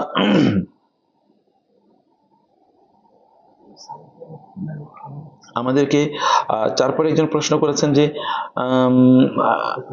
আচ্ছা, আমাদের তারপরে যে প্রশ্নগুলো লাইভে আমাদের যে প্রশ্নগুলো এসছে সেই প্রশ্নগুলো একটু আমরা উত্তর দিয়ে রাখি ইনশাআল্লাহ। একজনের প্রশ্ন করেছেন যে জিলহজ মাসের প্রথম 10 দিনের রোজা কবে থেকে শুরু করব? আপনি জিলহজ মাসের 1 তারিখ থেকে প্রথম 10 দিনের রোজা রাখা শুরু করে দেন। আর 10 দিন তো, দশম দিন তো আর রোজা রাখতে পারবেন না, কারণ দশম দিন তো ঈদের দিন, অতএব সেদিন আপনি রোজা রাখতে পারবেন না। ওজুর পরে যে দোয়া পড়লে জান্নাতের 8টি দরজা খুলে যায়, সেই দোয়াটি কোনটি? সেই দোয়াটি হলো আশহাদু আল্লা ইলাহা ইল্লাল্লাহ ওয়া আশহাদু আন্না মুহাম্মাদান আবদুহু ওয়া রাসূলুহু। এই দোয়াটি কেউ যদি পড়ে তাহলে আসমানের 8টি দরজাই তার জন্য খুলে যাবে, এবং যে কোনো দরজা দিয়ে সেই জান্নাতে প্রবেশ করতে পারবে ইনশাআল্লাহ। নামাজে প্রথম বৈঠক না করে ভুলে দাঁড়িয়ে গেলে করণীয় কি? কেউ যদি নামাজে প্রথম বৈঠকে মানে না করে তিনি ভুলে দাঁড়িয়ে যান, তাহলে তিনি পরবর্তীতে সাজদাতুস সাহু দিয়ে দিলেই তার নামাজ হয়ে যাবে ইনশাআল্লাহ। ব্যাংকার বাবার পেনশনের টাকায় গড়া বাড়িতে বসবাস করা যাবে কিনা? হ্যাঁ, আপনি বসবাস করতে পারবেন, তবে যদি আপনি হালাল কোনো ইনকামে আপনি নিজকে যদি আপনি নিয়ে যেতে পারেন, তাহলে হালাল ইনকামের বাড়িতে বা ভাড়া বাড়িতে আপনি তখন চলে যাবেন, আদারওয়াইজ এখন আপনি সেখানে থাকতে পারবেন ইনশাআল্লাহ। নামাজি ব্যক্তির বরাবর সামনে থেকে সরে যাওয়ার নিয়ম কি? যদি নামাজি ব্যক্তি, আপনি এতটুকু সামনে আছেন, যতটুকু সামনে তিনি যদি হাত বাড়িয়ে দেন অথবা তার সেজদার জায়গা এর মধ্যে আপনি নাই, তাহলে আপনি চলে যেতে পারবেন। মানে নামাজি ব্যক্তি যেটুকু সেজদা দেন তারপরে যদি আপনি বসে থাকেন বা দাঁড়িয়ে থাকেন, তাহলে এতটুকু সামনে থেকে আপনি চলে যেতে পারবেন। অথবা তিনি যদি তার হাতটা বাড়িয়ে দেন, যতটুকু তার হাত যাবে ততটুকু তার জায়গা, এর বাইরে জায়গাটি তার নয়, অথবা আপনি তার সামনে দিয়ে চলে যেতে পারবেন ইনশাআল্লাহ। কেউ বলল আমি যাকে বিয়ে করব সে তালাক, তাহলে তার করণীয় কি? যিনি এটি বলেছেন তাকে দ্রুত তাকে হসপিটালে ভর্তি করতে হবে এবং তাকে একজন মানসিক চিকিৎসক দেখাতে হবে, কারণ তিনি বিয়ে করলেই তালাক, এটা কেমন কথা হলো? এই লোকের বিয়ে করতে বলেছে কে? অতএব তিনি বিয়ে করবেন না, তার তো বিয়ে করে জায়েজ নেই, 1 নম্বর কথা বলছি। অতএব তার মানসিক ডাক্তার দেখাতে হবে। আর 2 নম্বর হচ্ছে, তিনি যদি এটি করেন তাইলে তাকে, যেহেতু তিনি তালাকের কথা প্রতিশ্রুতি মানে করেছেন, তাহলে তিনি ইয়ামিন অর্থাৎ শপথ ভঙ্গের জন্য যেই মানে যেই আছে, যেই কাফার আছে, কাফারাটা তিনি দিয়ে দেবেন ইনশাআল্লাহ। বসে আজান দেওয়ার বিধান কি? বসে আজান দেওয়া এটি মাকরু, তবে রাসূল সাল্লাল্লাহু আলাইহি ওয়াসাল্লাম যেহেতু বলেছেন কুম ফাআযান, তুমি দাঁড়াও এবং আজান দাও, আর যুগ যুগ ধরে আমরা দাঁড়িয়ে আজান দিতে দেখেছি। যদিও কেউ এরকম সাহাবীদের মধ্যে একজন তিনি অসুস্থ হয়েছিলেন মানে যুদ্ধের ময়দানে, এরপর তিনি বসে আজান দিয়েছেন, এরকম বর্ণনা আছে। তো ফলে বসে কেউ যদি আজান বা একামত দেয় তাহলে জায়েজ আছে, কিন্তু সেটি মাকরু হবে, দাঁড়িয়ে আজান বা একামত দিতে হবে। আমি শুনেছি শাওয়াল জিলকাজ মাসে কেউ যদি ওমরা করে তাহলে নাকি তার উপর হজ ফরজ হয়ে যায়, এই বিষয়টি কি সঠিক? জানলে উপকৃত হবে। না, এই কথাটি একেবারেই সঠিক নয়, এই কথাটি একটি ভুল কথা। স্ত্রীর সাথে ভিডিও কলে কথা বলার সময় যদি বীর্য বের হয়ে যায় তাহলে কি নফল রোজা ভেঙে যাবে? হ্যাঁ, নফল রোজা তো ভেঙে যাবেই, কারণ এটি এক্সাইটমেন্ট উত্তেজনা বশত এই কাজটি হয়েছে। প্রচলিত দস্তরখান কি সুন্নাহ? আর দস্তরখান যেহেতু প্রচলিত আর প্রাচীন নয়, দস্তরখান মানে ধরুন আপনি একটি মানে কাপড় বা ইত্যাদি কোনো একটি বিছিয়ে বা অন্য কোনো বিছিয়ে আপনি সেখানে বসলেন, সেটি যদি কেউ খায় তাহলে সেটি সুন্নাহ সম্মত হবে ইনশাআল্লাহ। জিনরা কি জানাতে যাবে? হ্যাঁ, জিন এবং মানুষ উভয়কে আল্লাহ সুবহানাহু ওয়া তাআলা দায়িত্ব দিয়ে সৃষ্টি করেছেন। এবং কোরআন আল্লাহ তাআলা বলেছেন, জিনরা বলেছে ওয়ান্না মিনাল মুসলিমুন ওয়া মিনাল কাসিতুন, আমাদের মধ্যে একদল আছে যারা মুসলিম এবং একদল আছে যারা অপরাধী, আল কাসিতুন। ফামান আসলামা ফাউলাইকা তাহাররাউ রাশাদা। আর রাসূলুল্লাহ সাল্লাল্লাহু আলাইহি ওয়াসাল্লামের উপর ঈমান এনেছে এরকম জিন ছিল, কোরআনে সূরাতুল জিনে আছে এবং অন্যান্য সূরায় সে বর্ণনা আছে, কুল উহিয়া ইলাইয়া আন্নাহু ইসতামা'a নাফারুম মিনাল জিন্নি ফাকালু ইন্না সামি'না কুরআন আজাবা। ফলে কোরআন মানে জিনদের কথা এখানে কোরআনে উল্লেখ আছে এবং তারা মানে তারা তারা ভালো, এর মধ্যে একটা দল, এটা কোরআনে বলেছে ওয়ান্না মিনাল মুসলিমুন ওয়ান্না মিনাল কাসিতুন ওয়ান্না মিনাস সালিহুন ওয়া মিন্না দুন যালিক। কোরআনে এরকম আছে যে আমাদের মধ্যে কিছু আছে ভালো এবং কিছু আছে খারাপ। ভালো জান্নাতে যাবে, এটা তো সত্যই কথা। আর জিন এবং ইনসের ব্যাপারে সূরাতু আর রহমানে আল্লাহ সুবহানাহু ওয়া তাআলা বলেছেন ইয়া মা'শারাল জিন্নি ওয়াল ইনস, অথবা আলফা বিআইয়ি আলাই রাব্বিকুমা তুকাযযিবান, এটি আল্লাহ তাআলা বলেছেন। সানাফরুগু লাকুম আইয়ুহাস সাকালান, জিন এবং মানুষ তোমাদের জন্য আমরা খুবই অচিরে, আল্লাহ বলছেন আমি মানে ইয়ে হব, ফারেক হব এবং তোমাদের বিচার করা শুরু করে দেবো। অর্থাৎ জিনদেরও বিচার হবে, বিচার মানে তো জান্নাত জাহান্নাম, আলটিমেটলি সেটি হবেই ইনশাআল্লাহ। কোন নারীর একাধিক বিবাহ হলে জান্নাতে কোন স্বামীর সাথে থাকবে? সর্বশেষ যে স্বামী এর সাথে তার বিবাহ হয়েছিল সেই স্বামী তার স্বামী, আগেরা তো স্বামী না, আগেরা তো শেষ। অতএব সর্বশেষ যার সাথে বিয়ে হয়েছিল তিনি যদি জান্নাতে যান তাহলে তিনি তার সাথে জান্নাতে থাকবেন ইনশাআল্লাহ। স্বামীর ওয়াসিলায় কেউ, নামের ওসিলায় কি কেউ জান্নাতে যাবে কিনা এই জাতীয় কিছু কথা আছে। কারণ নাম যদি মোহাম্মদ হয় তাহলে তিনি এই নামের কারণে জান্নাতে যাবেন, এই বক্তব্যটি সঠিক নয়, এগুলো সব বানোয়াট হাদিস। অতএব এই হাদিসটি নামের উপর ভিত্তি করে কেউ জান্নাতে যাবে না। নাম তো কারো, এটা হতে পারে আব্দুর রহমান কিন্তু সে মুশরিক। বাংলাদেশে তো বহুত লোকের নাম আছে মানে কবির, মানে এরকম নাম, কিন্তু সে তো সবচেয়ে বড় নাস্তিক। অতএব নামের উপর ভিত্তি করে কোনো কিছুই হবে না। তারপরে বলেছেন যে জাহান্নামীদের সজ্জা এবং পোশাক কেমন হবে? জাহান্নামীদের সজ্জা এবং পোশাকের ব্যাপারে কোরআনে সারাবিলুহুম মিন কাতরান আল্লাহ তাআলা বলেছেন যে আল কাতরা, কাতরা মানে হচ্ছে মানে সীসার দিয়ে তাদের পোশাক তৈরি করা হবে যেগুলো ইনফ্লেমেবল, অর্থাৎ পোশাকটা এরকম, এটা দাহ্য। মানে এটা যেমন ধরেন পোশাক তৈরি করা হয়েছে কি দিয়ে, মানে ইয়ে দিয়ে, পেট্রোল দিয়ে পোশাক তৈরি করা হয়েছে, তাহলে ওই পেট্রোলে যদি আগুন লাগে তাহলে কি আগুন কমবে না বাড়বে? এমনিই তো তাকে আগুনে জ্বালানো হবে, যে পোশাক পরানো হবে পোশাকটা আরো আগুনকে ক্যাচ করবে, অ্যাট্রাক্ট করবে, এরকম পোশাক তাদেরকে পরিয়ে দেওয়া হবে বলে কোরআনে উল্লেখ আছে। তো ওয়াতাগশা উজুহাহুম নার, এরকম কোরআনে তাদের ব্যাপারে বর্ণনা আছে। বলেছেন যে পরিবারের অমতে বিয়ে করায় যদি পরিবার মেনে না নেয় তাহলে করণীয় কি? পরিবারের অমতে কে বিয়ে করেছে সেটি দেখার বিষয়। যদি এটি কোনো মেয়ে বিয়ে করে তার বিয়েই হয় নাই, আর যদি কোনো ছেলে বিয়ে করে তাহলে ছেলে যদি কোনো দিনদার মানুষকে, কোনো দিনদার মেয়েকে বিয়ে করে তার বিয়ে হয়ে যাবে ইনশাআল্লাহ। শরীয়তের দৃষ্টিতে কি বাহাস বা মোনাজারা করা জায়েজ? না, বাহাস বা মোনাজারা এটা কোনোদিনই ইসলামী মানে শিক্ষার কোনো অংশ কখনোই ছিল না। বাহাস বা মোনাজারা এটি কেবল কোরআনে আপনি একটি জায়গায় দেখবেন যেখানে আল্লাহ সুবহানাহু ওয়া তাআলা ইব্রাহিম আলাইহিস সালামের কথা বলেছেন যে নামরুজের সাথে ইব্রাহিম আলাইহিস সালামের মোনাজারা, মানে যেখানে আল্লাহ সুবহানাহু ওয়া তাআলা বলেছেন যে হাজ্জাহু, মানে তার সাথে মানে ইব্রাহিমের সাথে মানে ইয়ে করেছিল, তার সাথে মোনাজারায় গিয়েছিল বা বিতর্কে গিয়েছিল, এরকম কথা আছে। আর অন্য জায়গায় রাসূলুল্লাহ সাল্লাল্লাহু আলাইহি ওয়াসাল্লাম ইহুদি এবং খ্রিস্টানদেরকে বলেছেন তাআলাউ ইলা কালিমাতিন সাওয়াইন বাইনানা ওয়া বাইনাকুম আল্লা না'বুদা ইল্লাল্লাহ, আসো আমরা একটা কথায় একত্রিত হই, সুম্মা নাবতাহিল ফানাজআল লা'নাতাল্লাহি আলাল কাযিবিন, এরপরে আমরা ইবতিহাল করি, চলো তোমরা বলো যে এটা সত্য, আমরা বলি এটা সত্য, এরপর আমরা বলি আল্লাহ আমাদের মধ্যে যারা মিথ্যাবাদী তাদের উপর আল্লাহ লানত পড়ুক, চলো আসো বলি। কিন্তু তখন তারা এখান থেকে চলে গিয়েছে, তারা এই মুবাহালে তারা আসেনি। ফলে রাসূল ইসলাম তিনি ডিবেটে বা বিতর্কে গিয়েছেন, তিনি দিন প্রচার করেছেন, এটা ঘটেনি। সাধারণত এটি সালাফদের পদ্ধতি নয় বা নবী রাসূলদের পদ্ধতি নয়। তারপরেও কোথাও যদি একান্ত কেউ বাধ্য হয় তাহলে সেটা যাবে। কিন্তু আমাদের প্রবলেম হলো যে আমরা যেগুলো ইসলামের মৌলিক ইস্যু নয়, প্রান্তিক ইস্যু, এগুলো নিয়ে আমরা হঠাৎ করে মোনাজারায় চলে যাই, হঠাৎ করে আমরা বহসে চলে যাই, হঠাৎ করে এগুলো নিয়ে আমরা বিভিন্ন বিতর্কে চলে যাই। তাতে কি আমাদের কোনো কল্যাণ হয়? বরং মুসলিম ভ্রাতৃত্ব যেটা আছে, ব্রাদারহুড যেটা আছে, এই ব্রাদারহুড আমরা ধ্বংস করে দেই। নন ইস্যুগুলো আমাদের কাছে ইস্যু হয়ে যায়, মৌলিক ইস্যুগুলো মানে ধামা চাপা পড়ে যায়। এবং আমরা যেভাবে মানে মানুষের মধ্যে দিন প্রচার করার জন্য, মানে মানুষ যে আমার কথা শুনবে এই কথা শোনার রাস্তাটাই আমরা বন্ধ করে দিই। ফলে এটা দিন প্রচারের কোনো পদ্ধতি নয়, মানুষের মধ্যে শত্রুতা তৈরি করা, হিংসা বিদ্বেষ তৈরি করা, গালিগালাজ তৈরি করা। বরং যখন এই প্রান্তিক ইস্যুগুলো নিয়ে আমরা যখন মোনাজারা বা বহসে যাই, তখন আপনারা দেখবেন ওই মোনাজারা বহসে লোকেরা দুইটা পক্ষ হয়ে যায় এবং একদল আরেক পক্ষকে গালিগালাজ করা শুরু করে দেয়। ইস্যুটি ছিল মাইনর, এটা হয় মুস্তাহাবের ইস্যু অথবা এটা সর্বোচ্চ একটা মানে সুন্নাহ, কেউ বলছেন সুন্নাহ, কেউ বলছেন সুন্নাহ গুনাহ নয়, কিন্তু যারা গালিগালাজ করছে তারা অব্যাহতভাবে কবিরা গুনাহ করে যাচ্ছে। কত হাজার কোটি সুন্নাহ দিয়ে একটা কবিরা গুনাহকে ঢাকা যাবে না। ফলে আমাদেরকে বুঝতে হবে যে দিন প্রচারের জন্য কোন পদ্ধতিটি অবলম্বন করা দরকার, সেটি আমাদেরকে ভালো করে আমাদেরকে বোঝা দরকার। ফরজ নামাজের পরে সম্মিলিত মোনাজাত নিয়ে আমরা আলোচনা করেছি, আল্লাহ নির্ধারণবিদ এটাও আমরা আলোচনা করেছি, পিতা মাতা নিয়েও কথা বলেছি। আচ্ছা, ভূমিকম্প নিয়ে আমরা বলেছি। আচ্ছা, তারপর হচ্ছে আমি আমার একটা ইসলামিক গ্রুপ আছে যাতে আমি বিভিন্ন ধরনের হেদায়েতের কথা এবং কোরআনের কথা বলি। এখানে ছেলে এবং মেয়ে উভয় রয়েছে, কিন্তু আমরা একে অপরের সঙ্গে কথা বলি না।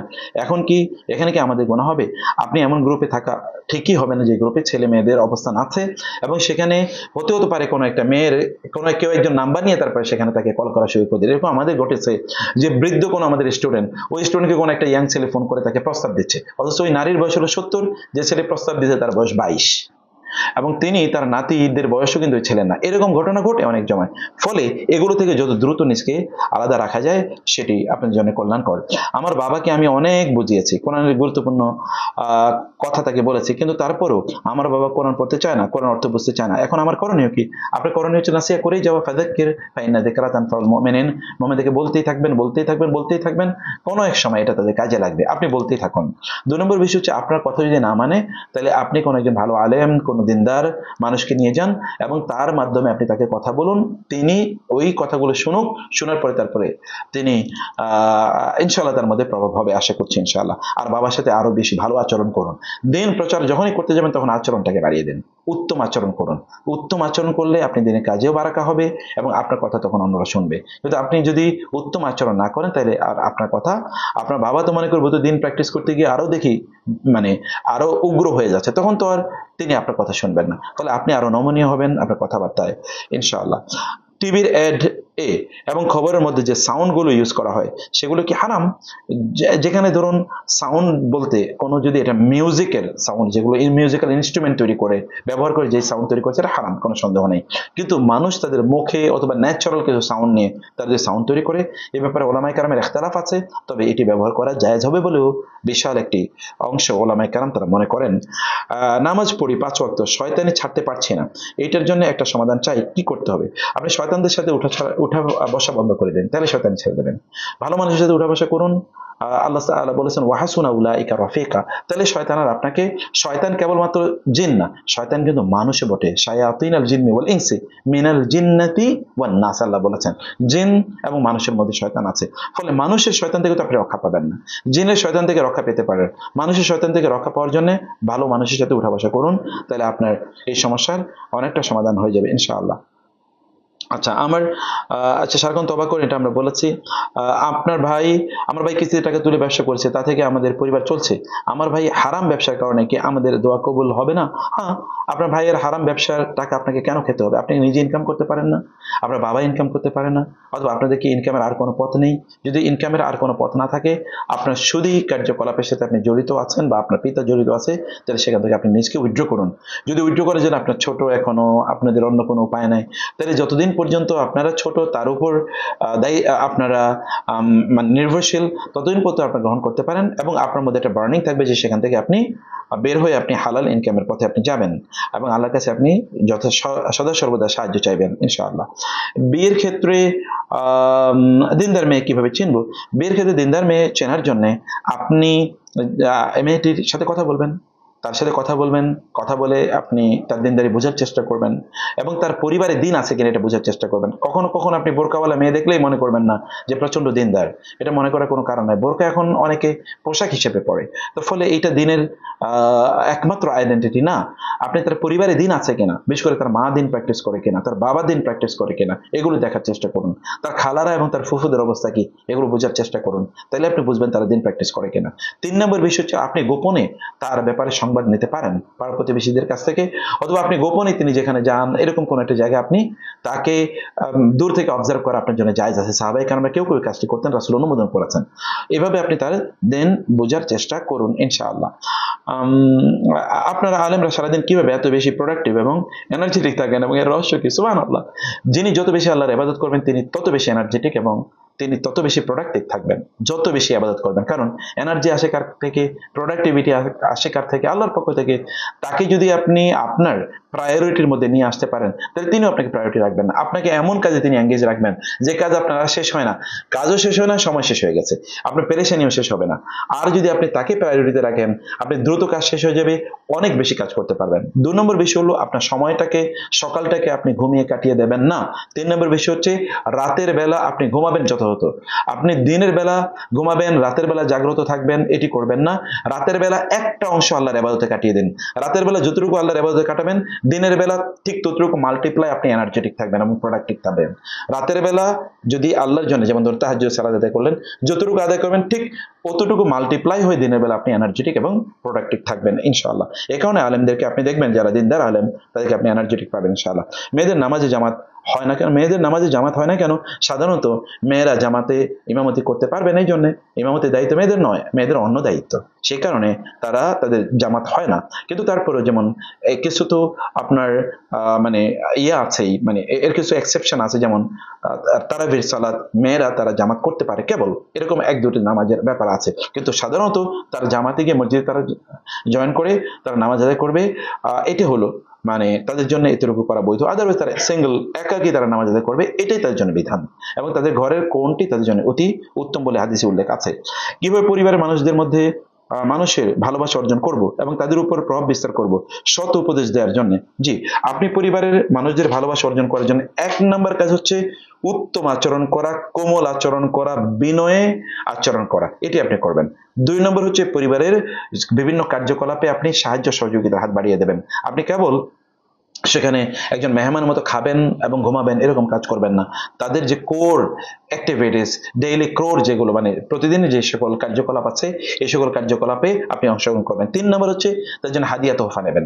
যতদূর সম্ভব আপনার পক্ষ থেকে হাদিয়া তোহফা তাদেরকে আপনার মধ্য থেকে দেওয়ার চেষ্টা করবেন, তাইলেই কেবলমাত্র তারা আপনার কথা শুনবে, আদারওয়াইজ তারা আপনার কথা শুনতে চাইবে না। বলেছেন যে আমার ফ্যামিলিতে প্রায় মাসখানেক কিছুদিন পর পর কেউ ফজরের সময় জাগনা পায় না, খুব খারাপ লাগে, কি করব বুঝতে পারছি না, আজকে ফজর নামাজ পড়তে পারি না, 3টা ফোনে অ্যালার্ম দিয়েও কাজ হচ্ছে না।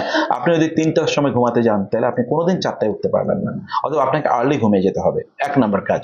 2 নম্বর কাজ হচ্ছে আল্লাহর কাছে সাহায্য চাইতে হবে, আল্লাহ তুমি আমাকে যথাযথভাবে উঠিয়ে দিও, আদারওয়াইজ গোটা পৃথিবীর অ্যালার্ম বাজলেও আপনি না উঠতে পারেন। 3 নম্বর যে বিষয়টি, সেটি হলো আপনি দিনের বেলা আল্লাহ সুবহানাহু ওয়া তাআলার অবাধ্য হওয়ার চেষ্টা করবেন না। দিনের বেলা আপনি বৈধ মানে হালাল ভাবে এবং এবং এবং ইসলামিক ওয়েতে, শরিয়া পদ্ধতিতে আপনি আপনার সময়টাকে কাটানোর চেষ্টা করবেন, তাইলে আপনি রাতের বেলা জেগে উঠতে পারবেন তাহাজ্জুদের জন্য, এবং ফজর নামাজের জন্য আপনি যথাযথভাবে উঠতে পারবেন ইনশাআল্লাহ। কিছু দিন দিন মনে হচ্ছে ইমান দুর্বল হয়ে যাচ্ছে, কোনো কিছুই আগের মতো শান্তি বা তৃপ্তি পাচ্ছি না, কোনো এবাদতে আর মজা লাগে না, এখন আমি কি করব? এবাদতে মজা লাগার জন্য যে কাজগুলো করতে হবে, তোমাদের 1 নম্বর কাজ হচ্ছে আল্লাহকে একমাত্র রব হিসেবে মেনে নেওয়া, রাসূলকে একমাত্র আদর্শ হিসেবে মেনে নেওয়া, এবং ইসলামকে একমাত্র জীবন ব্যবস্থা হিসেবে মেনে নেওয়া। এবাদতে স্বাদ পেতে হলে আপনাকে যে কাজটি করতে হবে, আপনি আল্লাহ এবং আল্লাহ রাসূলকে সবচেয়ে চেয়ে বেশি ভালোবাসতে হবে। কোন মুসলিমকে কেবল ভালোবাসবেন কেবল আপনার আল্লাহ সুবহানাহু ওয়া তাআলার জন্য, দিনের কোনো স্বার্থ, দুনিয়ার কোনো স্বার্থে নয়। এবং 3 নম্বর হচ্ছে আপনি এই গুনার কাজগুলোকে এত ঘৃণা করবেন যতটা ঘৃণা করবেন জাহান্নামে বা আগুনে নিক্ষিপ্ত হওয়াকে। যদি আপনি এই কাজগুলো করতে পারেন ইনশাআল্লাহ, তাহলে যাকা তু'মাল ঈমান, আপনি ঈমানের স্বাদ পাবেন। এটা তো 1 নম্বর, এগুলো হাদিসের পরিভাষায় বললাম। তার পাশাপাশি সামগ্রিকভাবে যে কথাটি বলতে চাই, তাহলে বেশি বেশি কোরআন তেলাওয়াত করুন, তাহলে আপনি ঈমানের স্বাদ পাবেন। যে সকল লোকেরা আল্লাহওয়ালা দিনদার, এই সকল লোকদের সাথে উঠা বসা করুন, তাহলে ঈমানের স্বাদ পাবেন। রাসূল সাল্লাল্লাহু আলাইহি ওয়াসাল্লাম বলেছেন, কার সাথে বেশি আপনি সময় দেবেন? যাকে দেখলে আপনার আল্লাহর কথা মনে পড়ে, যার কথা শুনলে আপনার জ্ঞান বাড়ে, এবং যার সাথে উঠা বসা করলে আপনার আখিরাতের কথা মনে পড়বে, এই জাতীয় ব্যক্তিদের সাথে উঠা বসা করুন। আপনি এমন লোকদের সাথে উঠা বসা করবেন যারকে দেখার পরে আপনার মনে হবে ওনার 2টা গাড়ি, আমার কেন একটা গাড়ি নাই, ওনার বাড়িটা এত বড়, বাসাটা এত বড়, আমার বাসাটা কেন ছোট। উনি আপনাকে দেখে বলবে তোমার জামাটা তুমি কবে কিনেছো, তোমার ফোনটা কেন এত পুরনো। আপনাকে যিনি কেবল দুনিয়ার কথা বলবেন, এই জাতীয় লোকদেরকে পরিত্যাগ করুন। যিনি আপনাকে আখিরাতের কথা বলবেন, এই সকল লোকদেরকে আপনি গ্রহণ করুন, তাইলে দেখবেন আপনি ঈমানের স্বাদ পাওয়া শুরু করবেন ইনশাআল্লাহ। ইসলামী ব্যাংক ফিক্সড ডিপোজিটের কোনো হিসাবে জাকাত দিতে হবে কিনা প্রতি বছর, নাকি একবারে ওঠানোর পর জাকাত দিতে হবে? প্রতি বছর আপনি যখন জাকাত ক্যালকুলেশন করবেন তখন আপনি টাকা তুলে কতটুকু টাকা তুলতেন বা পেতেন সেটি আপনি হিসাব করে জাকাত দেবেন। পরিবারের নন মাহারামদের সামনে শুধু মুখ এবং হাতের কবজি খোলা রাখলে পর্দা কতটুকু আদায় হবে জানাবেন। না, আপনি এক্ষেত্রে উত্তম হলো এবং অধিকাংশ ওলামায়ে কেরামের কথা হলো যে মুখ এবং হাতও তিনি খোলা রাখতে পারবেন না, বরং এগুলোকেও নন মাহারামদের সামনে এগুলোকে আপনাকে ঢেকে রাখতে হবে। মাসিক হওয়ার 3 দিন থেকে 5 দিনের মধ্যে পবিত্র হয়ে 7 দিন অতিক্রম হওয়া পর্যন্ত যদি নামাজ আদায় না করে তবে কি গুনাহগার হবে? উল্লেখ্য অনেকে বলে যে 7 দিন পর্যন্ত নামাজ না পড়লে কোনো গুনাহ হবে না। যিনি বলেছেন তিনি ভয়াবহভাবে একটা বিকৃত কথা বলেছেন। যখনই আপনার মানে যখন মাসিক বন্ধ হয়ে যাবে তখনই আপনি পবিত্র হয়ে তারপরে সালাত আদায় করা শুরু করে দেবেন। আবরার নাম রাখা যাবে কিনা? আবরার নাম না রাখাটাই উত্তম, তবে কেউ যদি রাখতে চায় তাহলে রাখতে পারে, না রাখাটাই উত্তম। আবরার মানে হচ্ছে এটা সেলফ মানে ধরেন আপনার নিজকে আপনি সেলফ সার্টিফিকেশন, আপনি নিজেরই বলেন যে আমি অনেক ভালো মানুষ, এটা বলা তো জায়েজ নাই। আল্লাহ তাআলা বলেছেন ওয়ালা তুযাক্কু আনফুসাকুম বালিল্লাহু ইযাক্কি মান ইয়াশা।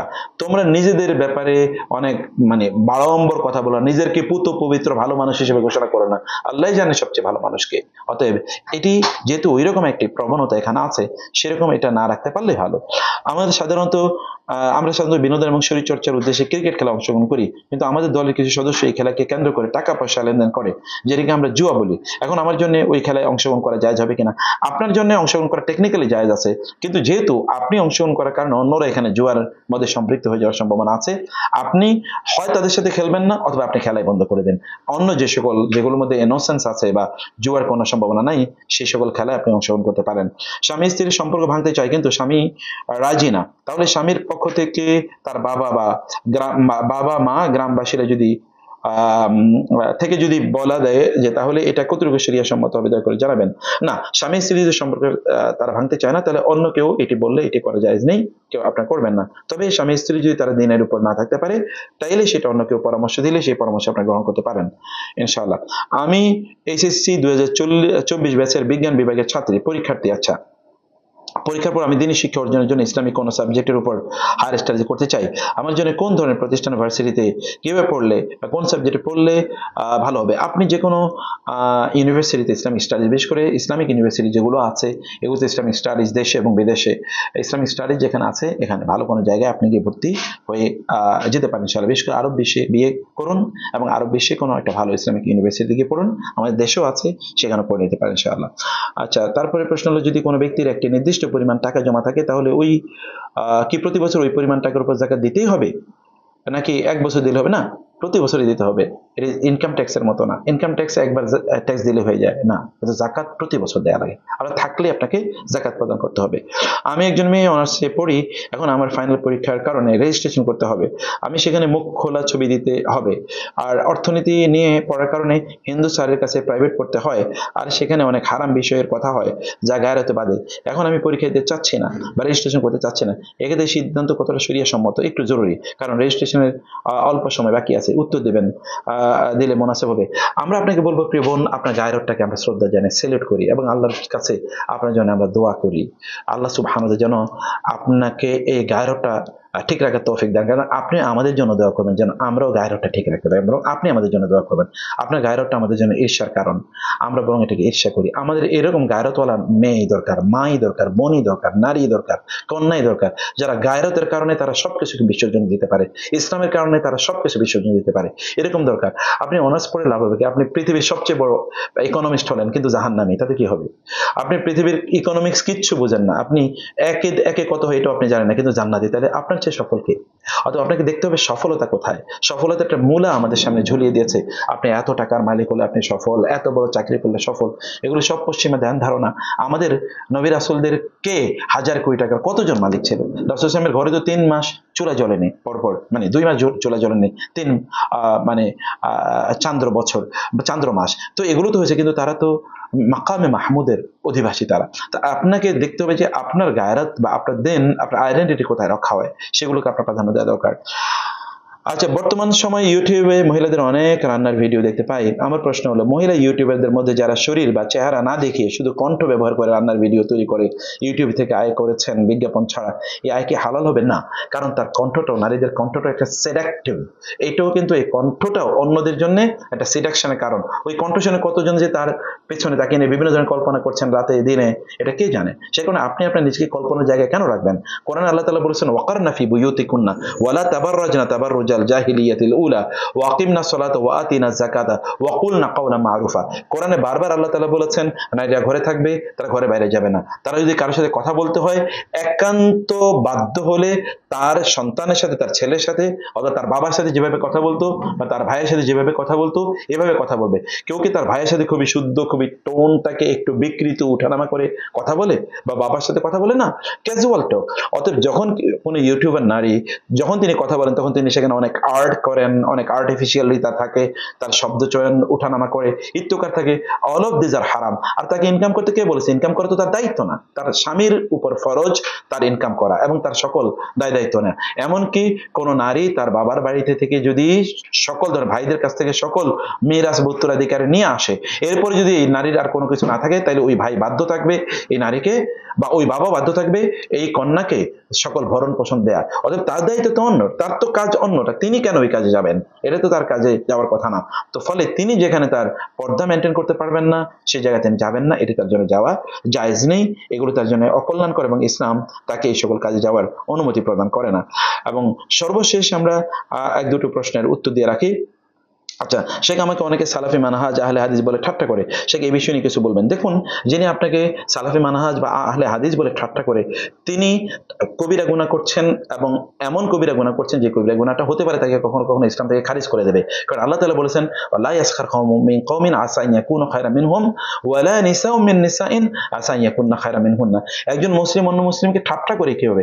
ঠাট্টা বিদ্রুপ করা তো মুনাফিকদের কাজ, এটা তো মুমিনদের কাজ না। কোরআনে সূরা বাকারার শুরুতে আল্লাহ তাআলা বলেছেন যে তারা বলেছে যে ইন্নামা নাহনু মুস্তাহজিউন, আমরা তাদের সাথে ঠাট্টা বিদ্রুপ করতাম। ঠাট্টা বিদ্রুপ কোনোদিন মুমিনদের চরিত্র হয় না, ছিল না। অতএব তারা এটা কবিরা গুনাহ করছে, তাকে তওবা করতে হবে। আপনি আপনার যদি ধরুন কোরআন এবং সুন্নাহ অনুসারে যদি আপনি চলেন, তাহলে সেক্ষেত্রে আপনি মানহাজ যদি আপনার সালাফে সালেহিনদের মানহাজ হয়, তাহলে আশা করছি ইনশাআল্লাহ আপনি হক এর উপরে আছেন। কেউ আপনাকে ঠাট্টা করলেও আপনার মন খারাপ হওয়ার দরকার নেই। নবী রাসূলদেরকে ঠাট্টা করেন এমন কেউ আছে নাকি? মানে সকল নবী রাসূলদেরকেই আল্লাহ সুবহানাহু বলেছেন, আমরা যখনই কোনো নবী রাসূলকে প্রেরণ করেছি, ইল্লা কানু বিহি ইস্তাহজিউন, সেই নবী রাসূলদেরকে ওরা ঠাট্টা করত। সকল নবী রাসূলদেরকে, এমন কেউ নাই। রাসূল ইসলামকে ঠাট্টা কি কম করেছে? তাকে রক্তপাত করেছে, পাথর দিয়ে আঘাত করেছে, জাদুকর বলেছে, কবি বলেছে, পাগল বলেছে, করেছেই। এটি তো আমরা দেখতেই পাই। সে কারণে এটি করতে পারেন না। এটা নিয়ে আপনার মন খারাপ করার কারণ নেই।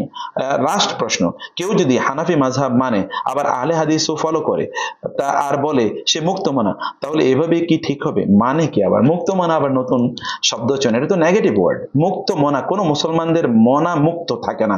মুসলমানরা সর্বদাই তারা ক্লোজড। কিভাবে ক্লোজড? ক্লোজড আল্লাহ এবং আল্লাহ রাসূল যা বলেছেন। অতএব আপনার স্বাধীনতা মানে কি? আমার স্বাধীনতা এটা তো খ্রিস্টান, ইহুদি, নাসারা, হিন্দুদের স্বাধীনতার মতো নয়। আমার স্বাধীনতা হচ্ছে আল্লাহ তাআলা আমাকে যা বলেছেন সেটা মানার ক্ষেত্রে আমি স্বাধীন। সেটা মানার ক্ষেত্রে আমি তোমার শয়তানের কথা শুনতে চাই না, আমি আল্লাহর কথা শুনবো, এই জায়গায় আমি স্বাধীন। এটা হলো স্বাধীনতা। স্বাধীনতা হচ্ছে আল্লাহ সুবহানাহু ওয়া তাআলার কথা মানার স্বাধীনতা, যে আমি তার কথা মানবো। কেউ আমার উপর কুফরি, শিরক, বেদাত ইত্যাদি চাপিয়ে দিতে পারবে না। আর আপনি আল্লাহর কথা না মেনে অন্য কথা মানবেন, এটাই তো মুক্ত মনা বা এই জাতীয়। অতএব এই শব্দ চয়ন এটা আমাদের সাথে যায় না, এক নম্বর কথা। দুই নম্বর কথা হচ্ছে আপনি কোরআন এবং সুন্নাহ অনুসারে চলবেন। তাতে আপনি হানাফি মাযহাব অনুসরণ করছেন নাকি হাম্বলি মাযহাব অনুসরণ করছেন নাকি করছেন না, তাতে কিছু যায় আসে না। আপনি যদি কোরআন এবং সুন্নাহ অনুসরণ করেন ইনশাআল্লাহ, তো সেক্ষেত্রে আলেমরা তারা যদি কোরআন এবং সুন্নাহ অনুসারে আপনাকে কোনো কথাবার্তা বলে, সেটা আপনি মানলেন, কোনো সমস্যা নেই ইনশাআল্লাহ। আচ্ছা, সর্বশেষ কোয়েশ্চেন বলেছিলাম, তারপরে লাস্ট কোয়েশ্চেনটি উত্তর দিয়ে রাখি। তাহলে অনেকে অভিযোগ করেন ইবনে তাইমিয়া রাহিমাহুল্লাহ দেহবাদী আকীদা পোষণ করতেন, এর সত্যতা কতটুকু? এটা একেবারেই সত্য নয়। এটা একটা পরিপূর্ণভাবে ডাহা একটা মিথ্যা কথা। এবং আল্লাহ সুবহানাহু ওয়া তাআলা ইবনে তাইমিয়া রাহিমাহুল্লাহ, যাকে শাইখুল ইসলাম নামে গোটা পৃথিবী জানে, আল্লাহ তার মর্যাদা অনেক অনেক বাড়িয়ে দেন। বরং এই কথা একেবারে সত্য সত্য নয়, বরং সুফিবাদীরা যারা বরং আল্লাহ সুবহানাহু ওয়া তাআলার গুণবাচক নামগুলোকে নিয়ে তারা বিভিন্ন ধরনের তাবিল, ব্যাখ্যা এবং অপব্যাখ্যা করে থাকে, তারাই বরং তাকে দেহবাদী বলে তারা বা মুজাসসিমা বলে তারা তাকে মিথ্যা অভিযোগ করে। এই অভিযোগটি সত্য নয়, বরং এটা একটা মিথ্যা অভিযোগ। আমরা বলবো যে যারা এই অভিযোগ করছেন তারা আল্লাহর কাছে তওবা করবেন এবং আপনারা বরং আপনাদের জ্ঞান, আপনাদের প্রজ্ঞাগুলোকে যেন আপনারা যথাযথভাবে ব্যবহার করতে পারেন, সেই তৌফিক আল্লাহ তাআলার কাছে আপনি চাইবেন। এবং রাসূল সাল্লাল্লাহু আলাইহি ওয়াসাল্লাম যেমনি আল্লাহ তাআলার কাছে প্রার্থনা করতেন, আল্লাহুম্মা ইন্নী আসআলুকাল হুদা ওয়াত তুকা ওয়াল আফাফা ওয়াল গিনা, আল্লাহ আমি তোমার কাছে হেদায়েত কামনা করি। রাসূল দোয়া করতেন, এরকম দোয়া আপনারা আল্লাহ তাআলার কাছে করুন। আল্লাহ সুবহানাহু ওয়া তাআলা আমাদেরকে বোঝার তৌফিক দান করুন, আল্লাহুম্মা আমিন। আমরা আজকে এখানে শেষ করছি, ইনশাআল্লাহ আগামী বৃহস্পতিবার আবারও দেখা হবে সে প্রত্যাশায়। হাদা ওয়া সাল্লাল্লাহু সুবহানাহু ওয়া তাআলা আলা নবিয়িনা মুহাম্মদ ওয়া আলিহি ওয়া সাহবিহি আজমাইন। সুবহানাকা আল্লাহুম্মা ওয়া বিহামদিক আশহাদু আল্লা ইলাহা ইল্লা আনতা আস্তাগফিরুকা ওয়া আতুবু ইলাইক। ওয়াসসালামু আলাইকুম ওয়া রাহমাতুল্লাহি ওয়া বারাকাতুহু।